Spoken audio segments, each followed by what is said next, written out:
Alright, here's a demonstration of the basic weld. Got my metal ready to go. Got the machine turned on, heat set up, speed set up.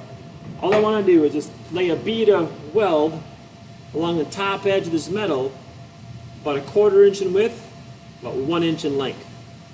And to get that, I'm going to kind of move the gun in a slight crescent shape or a C-shape pattern and overlap as I go. Let's give it a try.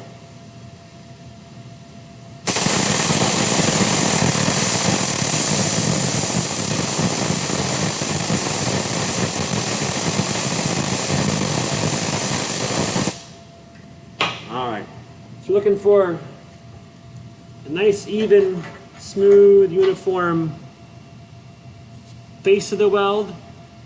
Toes are digging in on the edges, and a nice deep root in the weld. Again, it's just an overlapping C-shaped pattern.